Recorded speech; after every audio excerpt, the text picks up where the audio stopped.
ഇത് മാസ് മോട്ടോഴ്സിൽ നിന്നാണ് ഹീറോൻ്റെ master edge വണ്ടി സ്റ്റാർട്ടിങ് കംപ്ലയിൻറ്റ്, അതായത് സെൽഫ് സ്റ്റാർട്ട് ആവാത്ത കംപ്ലയിൻറ്റ് കാരണം നമ്മൾ വണ്ടി എടുത്തുകൊണ്ടെന്നാണ്.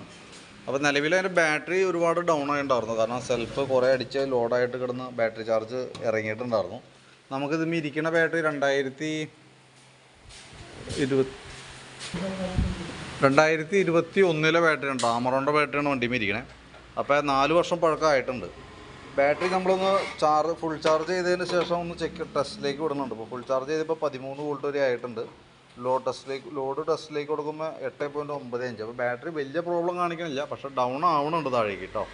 പിന്നെ സെൽഫ് എടുക്കാത്തതിൻ്റെ മെയിൻ പ്രോബ്ലം കാണിച്ചുകൊണ്ടിരുന്നത് നമുക്ക് ഈ ക്ലച്ചിനകത്ത് വരുന്നത് ബെൻഡെക്സിൻ്റെ ഭാഗം വരുമ്പോൾ ആ ബെൻഡെക്സിൻ്റെ എൻജിൻ കേസും വരുന്ന ഈ ഒരു ബുഷ് ഓവലായിട്ട് അത് നല്ല ഷെയ്ക്ക് കാണിക്കുന്നുണ്ടായിരുന്നു. അത് കയറി സ്റ്റക്കായിക്കൊണ്ടിരുന്നാണ് സെൽഫ് എടുക്കാൻ ബുദ്ധിമുട്ട് കാണിച്ചത്. അപ്പോൾ അത് നമ്മൾ മാറ്റി വേറെ ബുഷ് ഇട്ട് സെറ്റാക്കിയിട്ടുണ്ട്.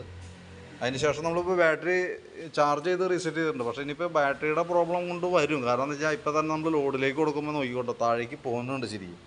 ഇപ്പോൾ 9 പിന്നെ അത് 8ലേക്ക് പോകുന്നുണ്ട്, 8.96 ആ റേഞ്ചിലേക്ക് പതുക്കെ താഴുണ്ട്. അപ്പോൾ കൂടുതൽ പ്രോബ്ലം ആണെങ്കിൽ നമുക്ക് ബാറ്ററി കൂടി മാറ്റി വയ്ക്കേണ്ടി വരും. ഇപ്പോൾ നമ്മൾ ചാർജ് ചെയ്തിട്ട് ചെക്ക് ചെയ്യുമ്പോൾ ഓക്കെ ആയിട്ട് കാണിക്കുന്നുണ്ട്, സെൽഫൊക്കെ അടിക്കുന്നുണ്ട്, കുഴപ്പമൊന്നുമില്ല. ഇനി പെട്ടെന്ന് ഒരാഴ്ചക്കുള്ളിലൊക്കെ ബാറ്ററി ഡിസ്ചാർജ് ആവുകയാണെന്നുണ്ടെങ്കിൽ പിന്നെ ബാറ്ററി എടുത്ത് മാറ്റാം. കാരണം എന്താ വെച്ചാൽ പിന്നെ കൊണ്ടുവന്നാലും നമ്മൾ ചാർജ് ചെയ്ത് വയ്ക്കും, വീണ്ടും ഒരാഴ്ച കഴിയുമ്പോൾ വീണ്ടും നമ്മൾ എപ്പോഴും അത് തന്നെ പണിയായിട്ട് നിൽക്കേണ്ടി വരും.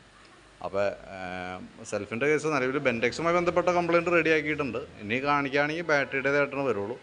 അപ്പോൾ ബാറ്ററിയുടെ കാണിക്കുകയാണെന്നുണ്ടെങ്കിൽ ബാറ്ററി മാറ്റി നമുക്ക് പുതിയത് വയ്ക്കാം. 4 വർഷം പഴക്കമായിട്ടുണ്ട് ബാറ്ററി കേട്ടോ. എൻ്റെ മാക്സിമം ലൈഫ് കിട്ടിയിട്ടുണ്ട്. അപ്പോൾ പരമാവധി ഓടണത്തോളം ഓടിക്കുക, അതിന് ശേഷം മാറ്റി പുതിയത് വയ്ക്കാം. ഓക്കെ.